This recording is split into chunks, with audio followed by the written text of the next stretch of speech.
Hello दोस्तों, कैसे हैं आप सब। उम्मीद करता हूं कि आप अच्छे होंगे। इस वीडियो के माध्यम से हम आपको सितंबर माह के शेष करंट अफेयर्स और भारत और उसके पड़ोसी देशों के बारे में आपको बताने जा रहा हूं। चलिए वीडियो प्रारंभ करते हैं। तो ये हमारा मैप है भारत का। तो हम सबसे पहले देखते हैं कि भारत के पश्चिम में पाकिस्तान और अफ़गानिस्तान दो देश हैं। तो पाकिस्तान की सीमा भारत से कितना किलोमीटर लगती है? 3323 किलोमीटर। और अफ़गानिस्तान के साथ कितनी सीमा लगती है? 106 किलोमीटर। ये जो जो क्षेत्र देख रहे हैं, ये जिसको हमने एक छोटी सी डाउन लाइट किया है, इसको पीओके बोलते हैं। पाक ऑक्युपाइड कश्मीर है। एक है पाक ऑक्युपाइड कश्मीर, यानी कश्मीर के ने इस पर कब्जा कर रखा हुआ है। और इधर देखते हैं अक्साई चीन, इसने चीन 1962 के युद्ध में इधर जो वाला चीन ने कब्जा कर रखा है। उत्तर में हमारा सीमा किसके साथ लगता है? वो चीन के साथ लगता है, जिसका कितना है? 3488 किलोमीटर। उसके बाद उत्तर में नेपाल है। ये देखिए, ये नेपाल है, ये वाला ये नेपाल है। ये देख रहे हैं आप, ये भूटान है, उत्तर में ही है। और ये सब ये देखिए, ये सब चीन है। ये चीन है नेपाल के उत्तर में, इधर चीन है, यहाँ चीन है, और ऐसे ये सब चीन ही है, चीन का देश है। इधर देखिए पूरब में कौन सा है? म्यांमार है। 1643 किलोमीटर की सीमा लगती है। और ये देख रहे हैं जो तीन तरफ से घिरा हुआ है भारत से, वो है बांग्लादेश, जो अभी जहाँ पर आंदोलन चल रहे हैं। बांग्लादेश के यदि आप न्यूज़ सुन रहे होंगे तो एक जगह चर्चा में आ रहा है, वो है सिलीगुड़ी कॉरिडोर, जो मात्र 20 से 22 किलोमीटर है, जो नेपाल और ये देख रहे हैं बांग्लादेश, इस बीच की जो है क्षेत्र है। सिलीगुड़ी कॉरिडोर को हम चिकन नेक के नाम से लोग जानते हैं, क्योंकि चिकन की देखें, मुर्गी के जो नरेटी होती है एकदम पतली होती है, इसी तरह से ये है, पूर्वोत्तर को जोड़ता है। जितने सारे मार्ग गुजरते हैं वो इसी से होकर गुजरते हैं। वो 20 से 22 किलोमीटर चौड़ा है, जो पूर्वोत्तर के जाने के लिए हमारे पास एक रास्ता है। तो अब हम देखते हैं, ये है बांग्लादेश। तो सबसे ज़्यादा यदि किसी से पूछेगा कि भारत की सीमा सबसे ज़्यादा किस देश से लगती है, तो एक पर बांग्लादेश, दूसरा पर चाइना, तीसरा पर पाकिस्तान। ये आप ध्यान रखें। ये है बंगाल की खाड़ी। बंगाल की खाड़ी में अंडमान निकोबार द्वीप समूह, ये है अरब सागर, ये है लक्षद्वीप समूह। ये हिंद महासागर के ही दो भाग हैं। चलिए हम आगे वीडियो में देखते हैं। थोड़ा मेरा गला ख़राब है, आप थोड़ा सा कंप्रोमाइज़ करिएगा, सर्दी खांसी हो गई है। अब चलिए आगे देखते हैं। हाल ही में भारत ने किस देश के साथ कृषि, फार्मास्यूटिकल्स और डिजिटल इंफ्रास्ट्रक्चर में पायलट प्रोजेक्ट पर सहयोग करने पर समझौता किया है? वेनेजुएला के साथ। तो वेनेजुएला किस महादेश का देश है? तो चलिए इस मैप से देखते हैं। ये दक्षिण अमेरिका का देश है, ये है दक्षिण अमेरिका। इसमें ये देखिए वेनेजुएला है, वेनेजुएला वेनेजुएला। तो वेनेजुएला में दो स्थान, कम से कम दो चीज़ें याद रखिए। एक है यहाँ से बहती है नदी है, ये देख रहे हैं ओरनिको नदी है। ओरनिको नदी की एक सहायक नदी पर सबसे ऊंचा, विश्व का सबसे ऊंचा जलप्रपात है एंजल जलप्रपात। तो याद रखिएगा कि एंजल जलप्रपात कहाँ पर है? तो ये है वेनेजुएला में। और यहाँ एक देखेंगे खाड़ी है, उसको बोलते हैं माराकाइबो की खाड़ी, तेल के लिए प्रसिद्ध है। तो ऐसे भी याद रखिएगा, वेनेजुएला तेल संचित भंडार, तेल के संचित भंडार, कच्चा तेल का संचित भंडार वेनेजुएला में पाया जाता है। ठीक है, बहुत अधिक मात्रा में। अब आगे देखते हैं। हाल ही में भारत, ईरान, उज्बेकिस्तान की पहली, इम्पोर्टेंट है, कौन है? पहली त्रिपक्षीय बैठक कहाँ आयोजित की गई? तेहरान में। तेहरान क्या है? ईरान की राजधानी है। चलिए मैप के माध्यम से थोड़ा दिखाते हैं, आपको याद रहेगा। ये है ईरान। ईरान एशिया महादेश का देश है, ईरान है। यहाँ पहली बैठक हुई भारत, ईरान और ये उज्बेकिस्तान। और ये देखिए कैस्पियन सागर है, और ये आपको अरल सागर है। जब मैप बताएंगे तो आपको बताएंगे, नहीं तो ये वीडियो लंबा हो जाएगा आपको। चलिए, तो भारत, ईरान और उज्बेकिस्तान की पहली त्रिपक्षीय बैठक कहाँ हुई? तेहरान में। तेहरान किसकी राजधानी है? ईरान की। चलिए आगे देखते हैं। 8 सितंबर 2025 को मनाए गए अंतर्राष्ट्रीय साक्षरता दिवस। तो सबसे इम्पोर्टेंट है, अंतर्राष्ट्रीय साक्षरता दिवस कब मनाया जाता है? तो 8 सितंबर को। इस वर्ष का विषय क्या था, थीम क्या थी? तो वो है डिजिटल युग में साक्षरता, डिजिटल युग में साक्षरता। हाल ही में किस संस्थान द्वारा artificial intelligence implication for trade and inclusive growth report कौन जारी किया गया है? WTO, वर्ल्ड ट्रेड ऑर्गेनाइजेशन, यही है, व्यापार से संबंधित देखता है, तो यही जारी किया है। अब आगे देखते हैं, किस अफ्रीकी देश ने अफ्रीका के सबसे बड़े हाइड्रो इलेक्ट्रिक मतलब जल विद्युत जिसका नाम है MSEGERD का उद्घाटन किया है? कौन है? इथोपिया। तो इथोपिया अफ्रीका महादेश का एक देश है। देखिए GERD का फुल फॉर्म क्या है? तो grand Ethiopian renaissance dam GERD का है, कहते हैं। ये किस नदी पर बनाया गया है? ब्लू नदी पर। चलिए मैप से थोड़ा दिखा देंगे तो आपको थोड़ा स्पष्ट पता चलेगा। ये देखिए, ये आपको देखिए, ये कौन सा देश है? ये है अफ्रीका महादेश है, ये है अफ्रीका महादेश, ये है इथोपिया। यहाँ से ब्लू नील निकलती है, आपको नील नदी के बारे में, इसकी सहायक नदी है नील नदी निकलती है, विक्टोरिया जलप्रपात है, विक्टोरिया झील है यहाँ से, और इसी की सहायक है नील नदी ये, और नील नदी पर ही ये बांध बनाया गया है। ठीक है, चलिए, जिस तरह से भारत में गंगा नदी को जीवन रेखा बोलते हैं, उसी तरह से मिस्र में नील नदी को वहाँ का जीवन रेखा बोलते हैं। अब अगला क्वेश्चन देखते हैं, हाल ही में किस देश ने 300 किलोमीटर रेंज वाली F-15 फ्लेमिंगो क्रूज मिसाइल का अवतरण किया? तो है यूक्रेन। इसकी मारक क्षमता कितनी है? 3000 किलोमीटर। फ्लेमिंगो पक्षी के नाम पर ये रखा है। कितनी है? FP-5 नाम दिया गया है इसका, फ्लेमिंगो क्रूज मिसाइल। तो पूछेगा फ्लेमिंगो क्रूज मिसाइल का किसने किया? तो वो है, तो है किया है तो यूक्रेन ने। अब आ जाइए, 17वां एशिया कप 2025 का आयोजन कहाँ किया गया है? तो UAE में। तो आपको पता है 17वां एशिया कप कहाँ हुआ है? UAE में। फाइनल मैच किसके बीच हुआ? भारत और पाकिस्तान के बीच। ये है 9वीं बार भारत विजेता बना है। Player of the match important है, कौन? तिलक वर्मा, ये आपको याद होगा, तिलक वर्मा मैच देखे होंगे तो। प्लेयर ऑफ द सीरीज रहे हैं अभिषेक शर्मा, और मोस्ट वैल्यूएबल प्लेयर हैं कुलदीप यादव, जिन्होंने विकेट निकाला था, इसके लिए है, इनको मिला हुआ है most valuable player of the Kuldeep Yadav को। चलिए, विशेष जानकारी में है कि एशिया कप 1984 में UAE में पहला बार हुआ था, अभी फिर UAE में हुआ है। उस समय भारत विजेता बना था, और वो विजेता कौन बना है?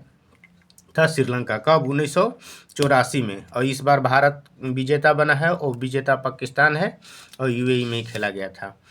अब आगे देखते हैं, विश्व एथलेटिक चैंपियनशिप कहाँ आयोजित किया गया है? कौन सा? विश्व एथलेटिक चैंपियनशिप कहाँ आयोजित किया गया है? तो टोक्यो जापान में। तो याद रखिएगा, अमेरिका इसमें शीर्ष स्थान पर है, केन्या दूसरे स्थान पर है, कनाडा तीसरे स्थान पर है। भारत कोई पदक नहीं जीता है इसमें। जो है 20वां था, 21वां जो है चैंपियनशिप, विश्व एथलेटिक चैंपियनशिप कहाँ होगा? चीन के बीजिंग में होगा। 27 में, 2 साल पर होता है, 27 में होगा। अब आ जाइए, विश्व तीरंदाजी चैंपियनशिप 2025 कहाँ हुई? तो दक्षिण कोरिया के ग्वांझू में। कहाँ हुआ? दक्षिण कोरिया ग्वांझू। पहला स्थान कौन किसका रहा? दक्षिण कोरिया का है। दूसरे और तीसरे स्थान पर रहे हैं मैक्सिको और स्पेन। ये तीरंदाजी का था। अब अगला क्वेश्चन है, विश्व बैडमिंटन चैंपियनशिप 2025 बैडमिंटन का है, कहाँ संपन्न हुआ? तो पेरिस में, फ्रांस। जो पुरुष एकल का किताब किसने जीता है? चीन के हैं सी यूकी जीते हैं। और महिला एकल का किताब कौन जीता है? जापान के हैं अकाने यामागुची। तो याद रखिएगा, सी यूकी चीन के हैं, और यामागुची याद रखिए जापान के हैं। और सबसे इम्पोर्टेंट ये हैं क्योंकि पुरुष युगल का भारत के हैं सात्विक साईराज रैंकी रेड्डी और चिराग शेट्टी ने की जोड़ी ने जो है पुरुष युगल वाला जीता है। ठीक है, आगे देखते हैं, जो फिर है आगामी जो है विश्व बैडमिंटन चैंपियनशिप कहाँ होगा? भारत में होगा। कहाँ? कब? 2026 में, यानी अगले साल। विश्व बैडमिंटन चैंपियनशिप में एकमात्र जो है स्वर्ण पदक जीतने वाले कोई महिला है तो है PV सिंधु, जो 2009 में। विशेष जानकारी आपको है दे रहा हूँ। विश्व कुश्ती चैंपियनशिप 2025 का आयोजन कुश्ती पहलवानी कहाँ हुआ है? तो क्रोएशिया के जगरेब में। उसमें जापान पहले स्थान पर है, ईरान दूसरे स्थान पर है, अमेरिका तीसरे स्थान पर। ये भी थोड़ा देख लेंगे, कभी कभी ये भी क्वेश्चन पूछ लेता है कितना स्वर्ण पदक, कितना रजत और कितना कांस्य और कुल कितने पदक जीते हैं। आगे देखते हैं, एशिया हॉकी 2025 कहाँ आयोजित किया? वेरी इंपॉर्टेंट, बिहार के एग्जाम से संबंधित वेरी, तो कहाँ हुआ था? राजगीर बिहार में। एशिया वाला कहाँ हुआ था? राजगीर बिहार में। विजेता कौन बना? भारत। उप विजेता कौन बना? दक्षिण कोरिया। चौथी बार ये प्रतियोगिता भारत जीत रहा है। विश्व मुक्केबाजी चैंपियनशिप मुक्केबाजी का 2025 कहाँ आयोजित किया गया है? तो इंग्लैंड के लिवरपूल में। प्रथम स्थान किसका रहा है? कजाकिस्तान का, और दूसरे स्थान पर उज्बेकिस्तान और तीसरे स्थान पर भारत रहा है। तीसरे स्थान पर भारत रहा है। अब सबसे इम्पोर्टेंट जो है टेनिस का है। टेनिस सबसे इम्पोर्टेंट है। खेल में टेनिस से एक दो क्वेश्चन आपको देखने को मिलते ही हैं। तो टेनिस 2025 का मैं आपको याद करा रहा हूँ। टेनिस में सबसे पहला जो ग्रैंड स्लैम होता है वो ऑस्ट्रेलियन ओपन होता है। तो ऑस्ट्रेलियन ओपन 2025 पुरुष एकल का विजेता कौन है? Jannik Sinner. यानिक सिनर कहाँ के हैं? रहने वाले हैं इटली के। इटली के प्रधानमंत्री कौन है आप बताएंगे? जिसके काफ़ी चर्चा में रहती हैं, बताइएगा आप लोग। वो विजेता कौन रहे? एलेक्जेंडर ज़वेरेव, जर्मनी के हैं। महिला में विजेता हैं मैडिसन कीज, यूएसए की हैं। और उप विजेता कौन है? यारियाना साबालेका। तो आपसे पूछा हूँ इटली के प्रधानमंत्री कौन बनी है? पहली महिला है, आपको हिंट दे रहा हूँ। फ्रेंच ओपन 2025, फ्रेंच ओपन 2025 पुरुष एकल का विजेता कौन है? कार्लोस अलकराज, स्पेन के हैं। और उप विजेता कौन है? यानिक सिनर, इटली के हैं।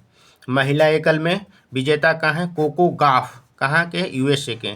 और उप विजेता कौन है? आरियाना साबालेकार, बेलारूस के हैं। विंबलडन के पुरुष एकल का विजेता कौन है? Jannik Sinner. और उप विजेता कौन है? कार्लोस अलकराज, स्पेन के हैं। महिला में विजेता है ईगा शिवाटेक, पोलैंड की हैं। और उप विजेता है में अमांडा एनिशिमोवा, यूएसए के हैं। अमेरिकी ओपन 2025 ये सबसे लास्ट होता है इस सीजन का। इसे है पुरुष एकल विजेता कौन है? कार्लोस अलकराज, स्पेन के हैं। और उप विजेता है यानिक सिनर, इटली के। महिला एकल विजेता हैं कौन? Aryna Sabalenka, Belarus. और महिला उप विजेता कौन है? Amanda Anisimova, USA. चलिए सबसे पहले आपको इसमें बता दें कि यदि कोई जनरल पूछता है तो विजेता पूछ लेता है, पुरुष एकल का विजेता। यदि थोड़ा डीप में जाएगा तो महिला का उप विजेता पूछ लेगा। जैसे यूपीएससी के जैसे सीडीएस यूडीएस की एग्जाम में पूछ लेगा, असिस्टेंट कमांडेंट में उप विजेता कौन बने हैं, ये सब क्वेश्चन पूछ लेगा। और यदि भारत ने किसी में इसमें जीता है तो या मिश्रित युगल में, तो वहाँ से क्वेश्चन देखने को मिलते हैं। और विशेष जानकारी में आपको बता दें कि सबसे ज़्यादा यदि ग्रैंड स्लैम जीतने वाले व्यक्ति का नाम है तो उसका क्या नाम है? वो है नोवाक जोकोविच। और महिला में यदि किसी ने सबसे ज़्यादा जीता है तो उसका नाम है कौन सा? Margaret court, 24 grand slam. ये आप याद रखिएगा। किस पुरुष एकल में यदि पूछेगा कि सबसे ज़्यादा ग्रैंड स्लैम किसने जीता है तो नोवाक जोकोविच ने। और महिला में है मार्गरेट कोर्ट, आपको विशेष जानकारी दे रहे हैं। उसके बाद यदि कोई नोवाक जोकोविच, राफेल नडाल 22 को है, रोजर फेडरर 20 खिताब जीते हैं। आप याद रखें ये सब, इससे क्वेश्चन बनते ही बनते हैं। अब आ जाइए, 19 सितंबर 2025 को कहाँ भारत ने पहली बार एशियाई कैडेट कप 2025, पहली बार है, वेरी इंपॉर्टेंट, का उद्घाटन किया? हल्द्वानी, उत्तराखंड में। हाल ही में कौन सा राज्य महिला स्वयं सहायता समूह में सेल्फ हेल्प ग्रुप सदस्यों के पहचान पत्र जारी किया है करने वाला देश का पहला राज्य बन गया है? तो वो है तमिलनाडु। तो तमिलनाडु ने जो है महिला स्वयं सहायता समूह सेल्फ हेल्प ग्रुप को क्या कर दिया? पहचान पत्र दे दिया है। तो वो भारत का पहला राज्य बन गया है तमिलनाडु। अब आज ये हाल